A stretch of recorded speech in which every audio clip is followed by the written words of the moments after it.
Madyanaliwat mga tugang, mag-iribahan na naman kita sa laog sana nindikit na minuto tukaruntaan mga importanteng tema dapit sa satuyang sadiring tataramon. An namumutantang Bicol. Sa liwat po, ako si Vic Nierva. Hatod sa Indo ang saro na naman nakabtang kan satuyang simanahan na programa dapit sa tataramon asin kultura, magbikol kita. Kaining mga nakaaging simana, tinukartaan tulong tandang panduon na ginagamit ta sa Bicol. Inot an pahilig na ginagamit ta sa mga tataramon na tabili o rani. Ikadua an paiwa na ginagamit ta sa mga tataramon na dawa saka siinok. Ikatulo an pakupya na makukuata sa mga tataramon na lungsi, dangan, rayo. An mga tandang panduon ginagamit ta tanganing maging malinaw an kun papaano sasambiton an mga tataramon, linilinaw man kaini an kahulugan.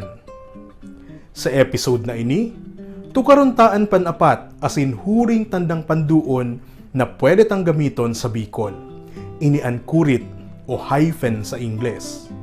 Gamiton taan guide to Bicol orthography bilang giya sa paggamit kan kurit bilang sarong tanda sa satuyang tataramon. Susog sa satuyang reference, ang kurit da inakalista bilang tandang panduon sa ibang mga lengguwahe. Alagad inaako ining simbolo sa mga tataramon sa Pilipinas. Tandaan ta na sa mga inot na episodes kan satuyang programa, binanggit ta na ang nangungurog na reglamento sa satuyang lengguwahe iyon na sinasambita ang lambang silaba kan sarong tataramon. Ini ang dahilan kung taano ta kaipuhan tananggad ang kurit. Ginagamit ta ini tanganing pagsuwayon ang patanog nakasunod kan sarong katanog. Tanganing mapagsuway ang kanya-kanya kaining mga tanog.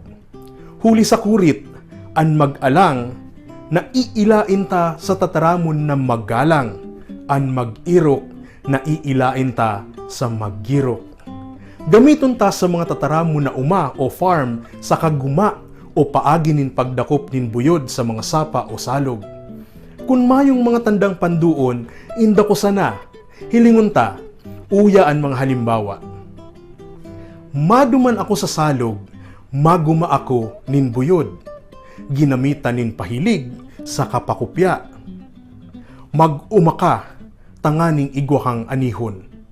Iyan ang gamit kan kurit sa satuyang tataramon.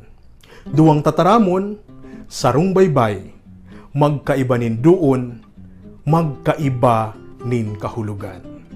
Iyan mga tugang ang saro na naman na edisyon kan satuyang programa. Lugod danay kamo magsubaybay, daing untok asin sarabay tang adalan, asin iapresyar ang tataramon, asin urog pang pararumon ang satuyang paggamit kaini sa aro-aldaw. Sa liwat po, kung igwa kamong manghapot, suhestyon, asin ano pa man nabuot nindong ipaabot sa samo, mag-email sana sa magbicol-kita@gmail.com. Ako po si Vic Nierva, naglalaom na makaibanan kamo gabos liwat sa sarong simana sa masunod na edisyon kan sa tuyang programa, Magbicol Kita.